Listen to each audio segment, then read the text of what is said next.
Vi har en by i Norge som ligger nordligere enn alle andre byer i verden. Ved 78 grader nord så er de bare 1300 kilometer fra Nordpolen. Her bor det i underkant av 3000 mennesker som lever et isolert og ulikt liv enn det vi nordmenn flest kjenner til. Her finnes det bare 30 kilometer med vei som gjør at folk beveger seg hovedsakelig rundt på snøskutere. Forlater du byen er du pålagt å bære våpen, og er du døende er du nødt til å forlate hjemstedet ditt til det norske fastlandet. Mellom desember og mars er den gjennomsnittlige temperaturen mellom minus 13 og minus 20. Så hvorfor bor nordmenn her? Hvordan ser en hverdag ut? Og hva får folk til å bli? Vi skal møte personer i ulike aldre, i ulike posisjoner, og som er her for ulike grunner. For å få et klarere bilde av verdens nordligste by, Longyearbyen i Svalbard. Det er kun en halvtime til vi skal boarde flyet, og det som er interessant når man reiser til Svalbard er at man tydeligvis er nødt til å vise pass. Og det er fordi at Svalbard er utenfor Schengen-området.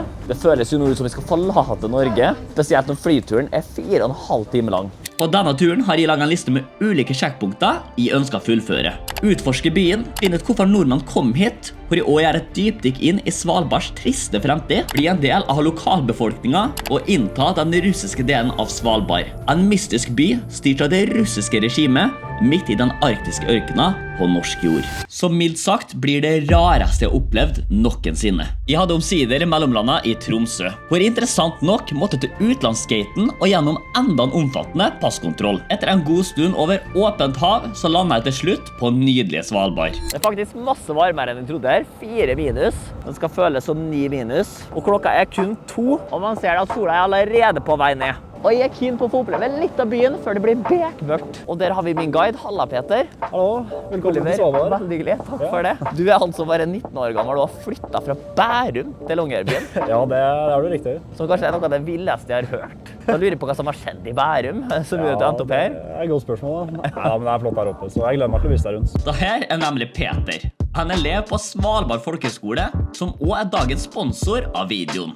Han skulle hjelpe meg med å gjennomføre første punkt i videoen og utforske Longyearbyen. Det første vi bemerker med da, Peter, det er jo buss, det er bil her. Ja, det finnes faktisk rundt her. Så du går an til å kjøre rundt? Ja. Har du bil her oppe? Nei, jeg har ikke bil, men du skal få sitte på med en av skolens sine biler. Ja, for er det bra veisystem her ute, eller? Det er veisystem her, ja. Jeg vet ikke om jeg hadde kalt det bra, men det er sånn at du kan komme deg rundt omkring. Men da er det rundt omkring i byen her, eller kan man kjøre til andre steder? Det er mulig å kjøre ut i det vi kaller Adventdalen, men plutselig så stopper veien, og så er det bare vill natur fremover. Da er det ski eller snøskuter eller til fots. Ja, det er snøskuter man bruker. For det er en interessant fakta at det er mer snøskuter her enn det er folk. Det er sjukt mange snøskuter her. Ja. Og det er jo en gang uvant for en som er fra Vestlandet. Jeg er vant til å se sånn fareskilt med elg. Men her har vi isbjørn. Hvor stor sannsynlighet er det for at de får oppleve en isbjørn? Ganske liten, dessverre. Men det kan jo alltid skje. Og så er det det typiske. Det er jo jævla langt overalt her. Bare til Oslo, det er 2000 kilometer. Vi er nærmere Nordpolen nå enn Oslo. Ja.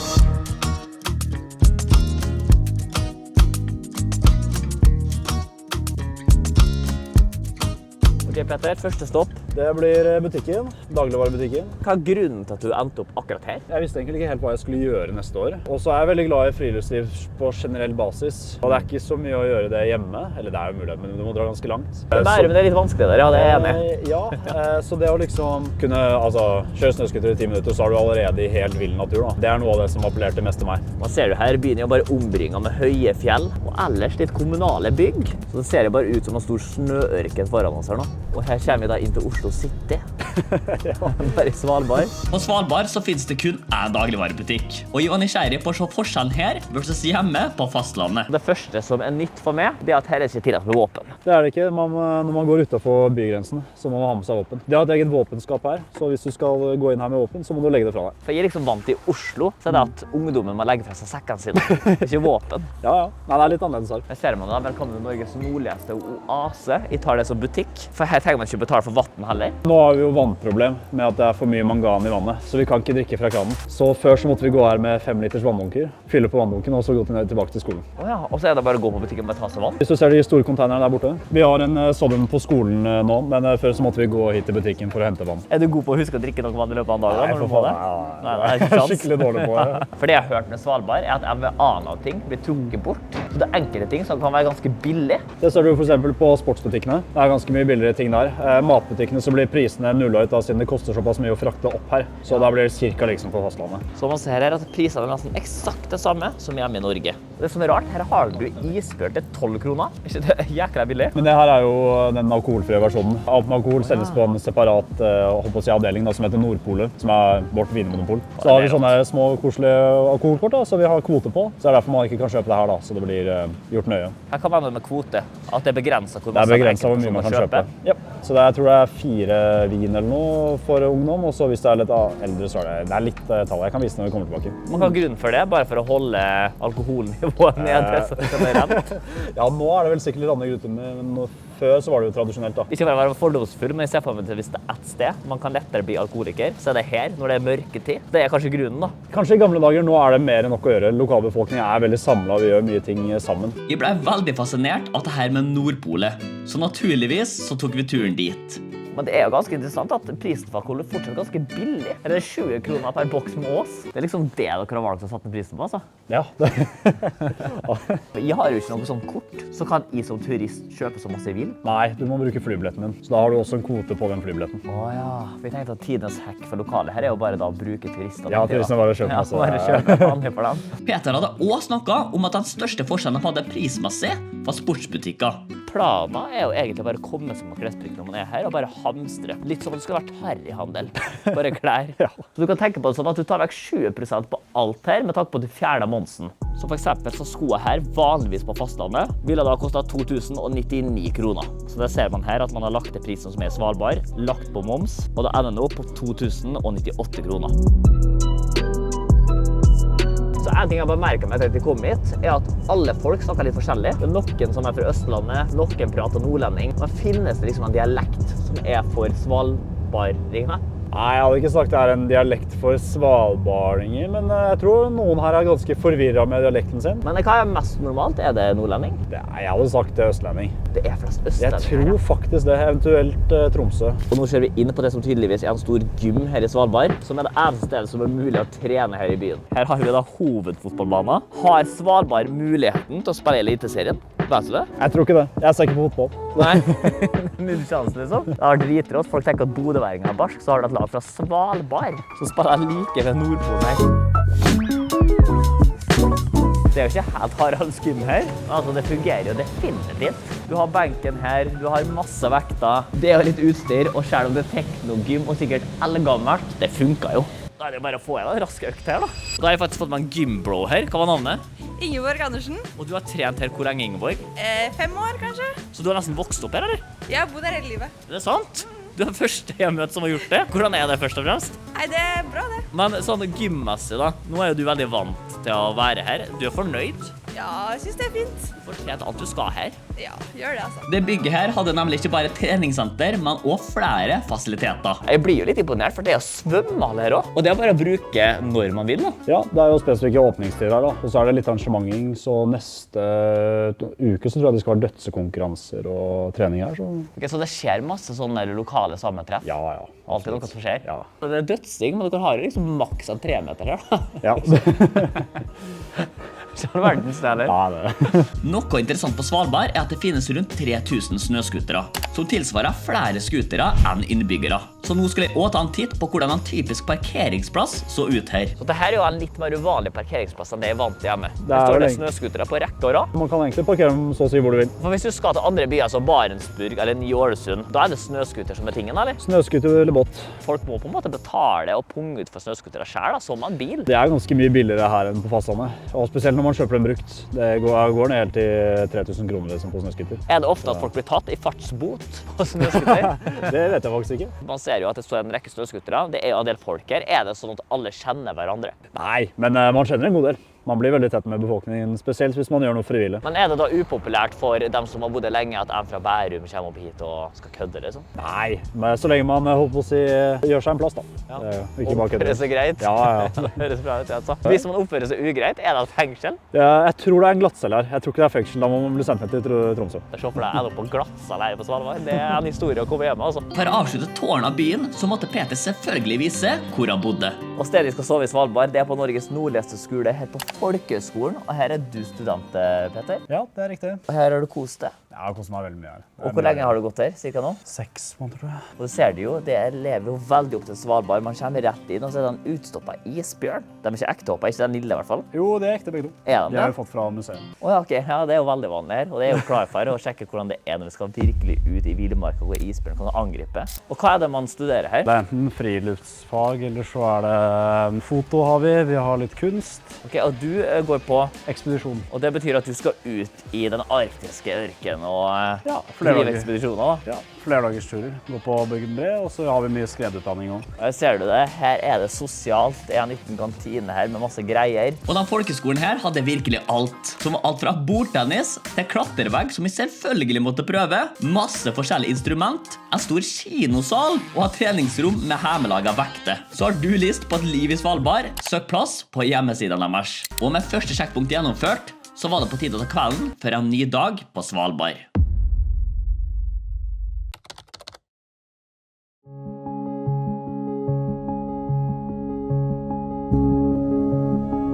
Neste sjekkpunkt var å finne ut hvorfor nordmenn i det hele tatt kom og lev på Svalbard. Så her var jeg nødt til å prate med lokale. Bor du på Svalbard? Jeg er student her Har du bodd her lenge? siden 6. januar. Hvor lenge sa du at du hadde bodd her? 26 år, Og hvor gammel du nå? Det lov til å spørre om? 79. 79 år, ja, og bor jo fortsatt. Har du planer om å flytte tilbake til fastlandet, eller vil du bo her? Må vi komme med sørover att. Ja. Jeg kom hit for å liksom få gjøre mye greier i naturen og sånn. Så jeg har vært masse ute. Og Hvordan det å bo her, da? veldig bra, veldig sosialt, og folk er hyggelige, og lite skatt. Så det er jo nice. Ja, for det er interessant, for hva er skatten her? 15%, ikke? 15%. Ja, for er det da hovedgrunnen til at dere flyttet hit? Er for å liksom bli kvitt litt av den skatten? Ja. Det var ikke det som var hovedgrunnen til at jeg flyttet hit. Og du har bodd her når det har vært mørketid også. Så det har vært ekstremt trist, eller? Det er litt skjerm det også. Ja. Og jeg er fra Tromsø, så jeg hadde det litt før da. Ja, det er jo noe å stå i det. Hjemme så er det jo kanskje, du får jo litt lys, men her er det liksom helt mørkt. Men det er noen fine folk her, og det er noen ting å gjøre, så man kommer noe over det. Folk i byen er veldig flinke til å samles og ha sosiale events i lag og finne på ting. Så det er vel en av grunnen til at det går bra med mange. Ja, hvilken type folk er det som bor her? Jeg har jo hørt at det er litt alt mulig internasjonale. Det er mye internasjonalt, så vil jeg sagt at det er mye folk som er glad i å gå på tur og være ute. Du er jo en ung fyr. Er det lett for det å liksom få et sosialt liv her, få seg venner? Hva gjør man på når man skal finne på ting? Alle studenter her, som jeg vet om, i hvert fall bor på med sånn studentbolig.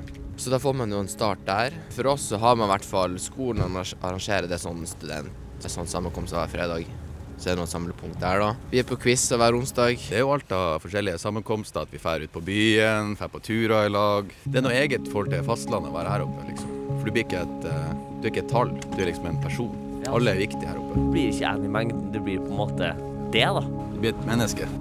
Det var veldig vakkert sagt. Og det hadde jeg ikke tenkt over, altså. Det er jo derfor jeg har vært her så lenge. Det er jo et sosialt liv rundt å være pensjonist her også. Jeg ser det du skal fylle vann her, inne på butikken. Drikkevannet er jo ikke helt bra, så da må man inn og fylle. Og for å få en enda dypere forståelse på hvordan nordmenn endte opp på Svalbard, hadde de kommet i kontakt med en av de lengstboende på øya. Hei, Alf. Hei sann. Oliver, trivelig. Og det var nemlig Alf, en gruvearbeider som har bodd her i flere 10 år. Nå skulle jeg gi meg en bedre forklaring. Ser hittil ut som at det var et vanlig hus. Helt vanlig. Det er helt vanlig her oppe. Det eneste som er uvanlig her er at det er parkert 35 snøskutere utenfor. Og akkurat i det huset her, hvor lenge har du bodd her da? Nei, her har ikke jeg bodd så lenge, men jeg har bodd mange andre plasser her i byen. Kjøkken, det er grei temperatur her inne. For det bygges fortsatt hus her stadig, eller? Det bygges, ja, men det er ikke, da må det rives et hus før det bygges et nytt. Det skal ikke være så mye mer enn det vi i dag. Nei, for befolkningen den øker ikke kraftig. Nei, den skal være nå på sånn høvelig 2500 innbyggere. Det skal ikke overstige det, nei. Vi kan ikke bare ta med meg en kompis jeg hit. Myndighetene som har bestemt det. Akkurat, ja. Ok, så det er grenser på det, ja. For jeg tenkte jo på en måte at de er jo bare gira på å få folk opp hit. At de kunne ha sånn sett bare hatt med meg hele storfamilien og bare flyttet som vi vil. Du må jo ha en arbeidsgiver som har ordnet deg hus, for det er veldig lite private hus. Og det var jo ganske gøy å se hvordan en typisk person bodde her på Svalbard. Og den største forskjellen jeg merket var at det var utstoppet dyr overalt i stua. Så når du flyttet opp hit, så var det kanskje sånn at man måtte jakte etter maten selv? Nei, Nei. så gammel er jeg. Nei. Selv om jeg ser gammel ut. Så Alf, du må jo fortelle, når var det du flyttet hit? Sommeren 83. Er det snart 40 år da? Vel 40 år. Ja. Hva var grunnen da til at du bestemte deg for å flytte hitover? Nei, det var en drøm jeg hadde om å komme til Svalbard. Og har du tenkt å bo her nå resten av livet, eller? Nå er vi jo ferdig med Gruve 7, så vi får se. Jeg har lovt å være med til ferdig oppredd, og det skal vi være ferdig med i løpet av året. Nå er jo du en ung kar, så det er ikke noe sånn. Men hvis folk har tenkt å bo her resten av livet, så kan man jo på en måte ikke gjøre det helt heller. Du må jo ha egen bolig. Og så er det vært sånn at hvis man blir syk, eller for eksempel er døende, du kan fortelle hva man må gjøre. Ja, da må man til fastlandet. Uansett, man må klare å forsørge seg selv. Men når man ikke klarer å forsørge seg selv lenger, så har man ikke livets rett her. Man kan ikke dø her. Du kan jo dø her, selvfølgelig, men du kan ikke være syk, altså sånn at du ikke klarer deg selv. Dø kan du selvfølgelig gjøre her. Ja. Det kan jo være andre årsaker til det. Men du kan ikke bli begravd her, er det? Nei, det er jo rett. Og hva er grunnen da for at man ikke kan bli begravd her ute? Det har jo med at permafrosten, at graven kommer etter hvert opp. Så kroppen bare vil dukke opp etter hvert på gata, liksom? Det spørs jo hvor grava er. Ja. Og så er det heller ikke lov til å fø her oppe. Det stemmer, ja. Så hvis man er gravid, skal poppe ut av baby, så må man også til fastlandet. Ja. Det sosiale livet her.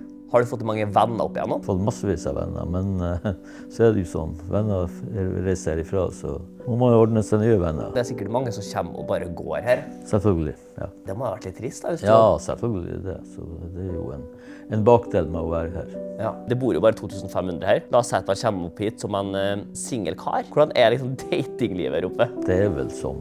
Ellers på fastlandet vil jeg tro. Man drar ut på bar her, og så må man bare møte dem som er da. Ja, det er selvfølgelig. Alle kjenner vel hverandre her? Ja, det er jo et åpent samfunn. Ja. Så det er vanskelig å holde noe skjult. Ja. Så jeg skjønte at gruvene var et nøkkelpunkt for å forstå historien her på Svalbard. Jeg hadde derfor lyst å dra til den eneste aktive kullgruva som var igjen her på øya. Vi møtte derfor Lukas, som hadde tilbydd å kjøre oss ut til gruva. Han flyttet hit for rundt et år siden, og er faktisk en lokal TikToker på øya. Så nå har vi kommet oss ut av selve byen, i totalt ødemark her på Svalbard. Og det skiltet jeg skal vise dere nå, det finnes ingen andre steder i Norge. Her har vi Norges antageligvis mest fotograferte skilt. Og det er isbjørnskiltet ut mot Adventdalen. Og det skiltet her, det betyr at bak her så må du ha våpen. Blant annet våpen og isbjørnbeskyttelse i form av signalpistol. Så egentlig nå da, hvis de er sånn, så bryter jeg en regel nå. Ja, det er nok litt slingring, altså. Men jeg har alltid tenkt at det er veldig gøy hvis det kommer en isbjørn, og du bare hopper inn her, så er du i sikkerhetssonen. Ja, da er man trygg med en gang. Å komme seg opp til den eneste gjenlevende gruva var ikke bare. Men omsider så kom vi oss opp hvor vi møtte på gruvearbeider Dan. Han skulle nemlig vise oss rundt på Gruve 7. Det er så rått. Jeg følte liksom vi kom rett i en sånn Hollywood-film. Fortell meg, Dan, hvor lenge har denne gruva her vært åpen? Aktiviteten startet her i 1966. Så det var hovedgrunnen til at folk kom opp hit da, for å flytte og grave ut kull? Ja, eller at Longyearbyen-samfunnet er opprettet, ja. Jeg har hørt rykter om at det her skal stenges ned om sånn 3 måneder typ. Ja, vi er godt på vei. Hva gjør dere som jobber her da, når det stenges ned? Finner oss nytt arbeid, da. Men finner man det i Longyearbyen, eller må man flytte hjemover igjen da? Veldig lite muligheter i Longyearbyen. Så hvis du har bodd her siden 2011, så det må være trist da? Trist det, ja. Selvsagt er jo det. Men det er tid for alt. Men hvis gruvedrifta forsvinner herifra, hva er det som skjer med Svalbard da? Oi, det er et godt spørsmål. Nei, det er vel turisme og forskning. Så det klarer på en måte å holde seg oppe, den byen her fortsatt, skjer det om... Ja, det gjør det jo sikkert på et eller annet vis. Men det er klart, grunnpilaren har jo vært gruvedrift i alle år. Jeg må jo innrømme at jeg ikke var helt forberedt på hvor trist og viktig denne historien var. En så viktig bit av norsk historie skulle snart forsvinne, og mennesker med stor kjærlighet for hjemmet sitt Svalbard ble nærmest tvingt tilbake til fastlandet. Her i dag så er det stengt av rundt 3,5 kilometer da. Nå er det jo kun utkjøring av alt. Alt det man har bygget opp, alt det man har skapt, det skal bare ut, kastes. Områdene har vært kjent med å jobbe og gått og trasket i dag inn og dag ut, de er nå stengt. Men hva er grunnen i utgangspunktet til at dette var så viktig for Norge da, selve gruvedriften her? Det er nok politikk alt i opp. For å posisjonere Norge? Ja, altså Store Norske som kullgruveselskap har jo ikke akkurat, det er ikke mange år med pluss i regnskapet. Store Norske har jo vært et politisk verktøy. Ja, for at andre land, for eksempel Russland, ikke skal ta over her? Ja, hvem vet. Så dere er egentlig bare liksom politiske brikker nesten? Ja, altså tidligere om årene, når folk har spurt hva jeg jobbet med, så på en litt sånn humoristisk måte, så har jeg jo sagt at jeg har vært politiker også, da. Ja. For det har vært mye politikk. Det har jo møtt mange statsråder, mye politikere opp igjennom. Så man har jo skjønt at man har vært i et selskap da, som har vært en viktig brikke for den norske stat. Men har du noe forslag da, til hva annet Svalbard kunne ha funnet på? Forlat øya helt, få det tilbake til naturen. Det er isbjørns rike, la dem få riket sitt tilbake. Da er det jo en miljøgevinst for verden. Dan ville ta oss med innover i fjellet, for å vise hvordan driften hadde vært i alle så årene her. Jeg følte meg beæret å vite at jeg var en av de siste personene som skulle være vitne til denne historiske gruva.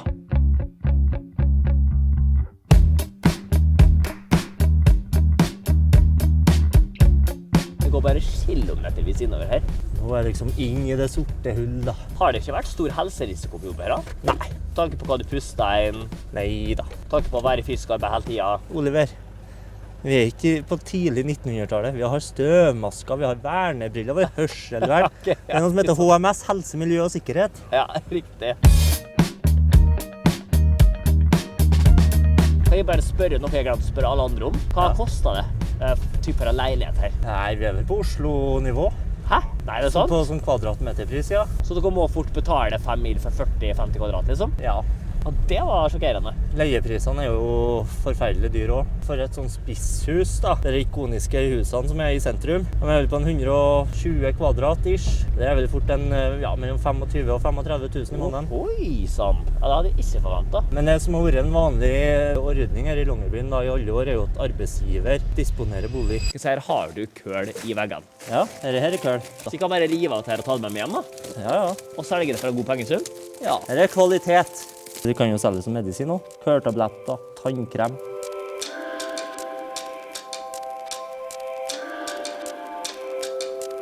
Så når vi kommer på enden av Gruve 7 per nå i dag, før så gikk det altså 4-5 kilometer til innover. Du ser jo her er bilene dere brukte inne i gruva, for det var ganske smalt. Enkelte plasser så var det så lavt at til og med bøyla her gikk opp i hengen. Altså, mange plasser så var det sånn høgde da. Du ser jo det at når man kommer lenger inn i hula, da forsvinner på en måte bilhøyden. Sånn jobber dere en del. Ja, ja. Og vet du hva, Dan? Jeg må bare si det. Det har vært en ære for å være min hit. Ja, takk. Og jeg har fått veldig respekt for jobben dere har gjort. Yrket og lært utrolig masse. Hvis du vil, så er det bare å spørre meg om jobb. Dan var kanskje ikke gira på å jobbe for meg fremover. Men jeg var happy med å si at jeg hadde sjekket av enda et punkt på lista. Jeg hadde heldigvis en god plan for å fullføre neste punkt. For samme kveld skulle jeg møte noen kompiser jeg hadde i byen, som kunne bidra i å hjelpe meg med det sosiale, sånn at de kanskje kunne bli kjent med lokalbefolkningen. Nå er jeg spent. Wow! Han smale i bålen. Det er han da. Velkommen til Bålenfors. Gutta med rosa tøy på kroppen. Det var jo overraskende at Bålin skulle ha konsert på Svalbard, men det var akkurat det jeg trengte for å fullføre neste mål. Her ser vi eksempelet på at ting skjer her på øya. Let's go! Let's go!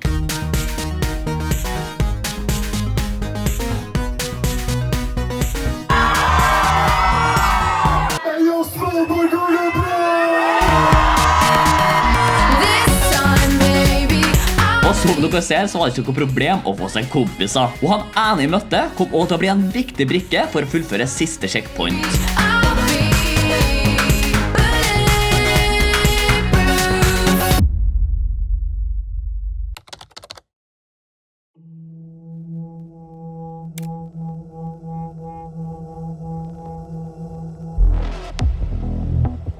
Dere lurer sikkert på hva som skjer nå. Det har seg nemlig sånn at en av punktene på turen var å besøke den russiske delen av Svalbard. Og dere husker kanskje denne kjekke herremannen fra kvelden før. For han hadde nemlig lovet oss å fullføre siste punkt. Så vi har fått noen snøskuter nå av noen lokale folk. Da ser det jo rimelig ålreit ut. Og så er det jo ganske langt da dit vi skal. Så jeg lurer jo veldig på hva som venter med der. Og så er jeg jo selvfølgelig litt skeptisk. Og nå kjører vi. Og så er det jo fyssekaldt der.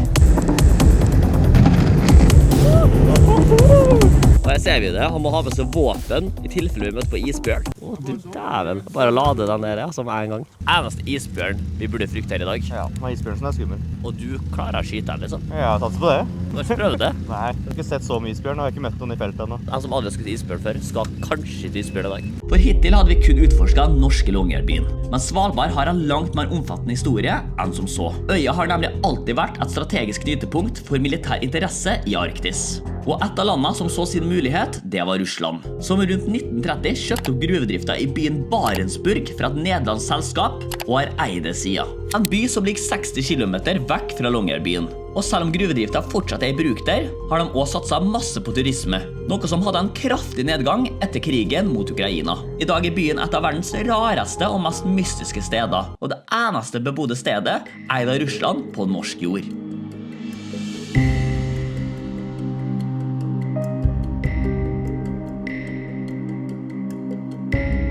Barentsburg, hvor det bor 400 fordelt på ukrainere og russere. Og alt rundt her, det er jævla ulikt Longyearbyen. Det er som å være tilbake i Sovjet-tida. Og Russland claimer at det er som sitt eget. Så alt er jo fundet av Russland. Så ikke faen om vi skal legge inn en eneste krone her. Det var nesten ingen å se i gatene. Så når jeg først så en mann ute og vandret, så måtte jeg gripe muligheten. Do you live here? Local? You live in Barentsburg? Guest. Guest? Ah, okay. Today. 2 days? Oh, wow. Eneste fyren jeg har sett siden jeg kom hit. Gata er helt tom, det er spøkelses by. Og det ser ut som en vanlig restaurant. Må jo gå inn og se hvordan det ser ut. Jeg merker bare at arkitekturmessig så er det litt annerledes. Og du merker at det er norsk jord, for det er norske ting her. Og det er jo sinnssykt å tenke på at selv om krigen pågår, og at forferdelige ting skjer, så bor ukrainere og russere her hånd i hånd. Og har sett eget lille samfunn her i Norge.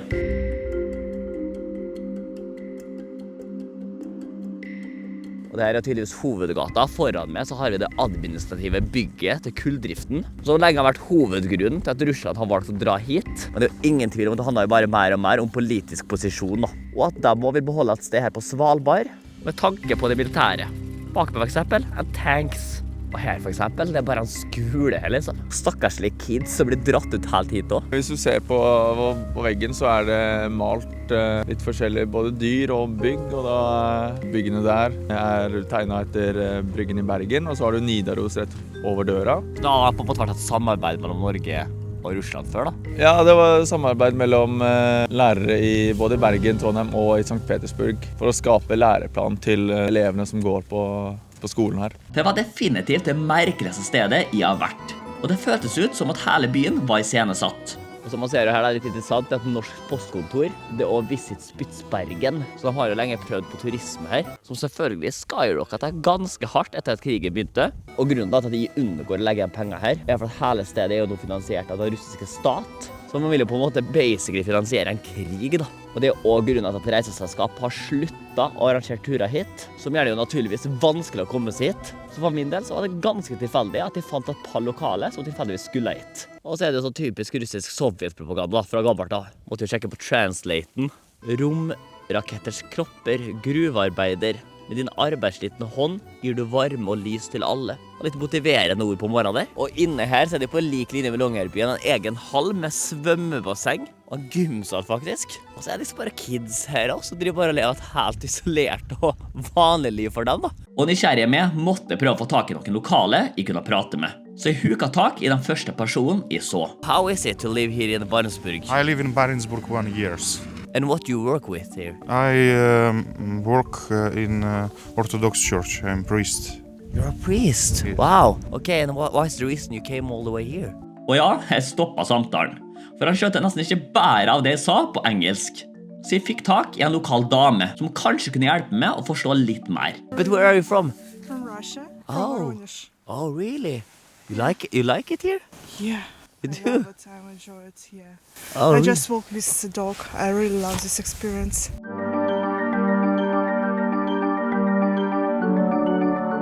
Så på korte tida så er det møtt både en russer og en ukrainer. Det er bare å forklare hvor rart det stedet her er. Men byen her stod virkelig stille i fortida, og kunne virkelig minne om det gamle Sovjet. Og her er jo gruvedrifta da, som er hovedgrunnen til at de er her. På lik linje med Longyearbyen, men her har de ikke stengt ned. Men jeg kommer alltid til å være en Gruve 7-supporter.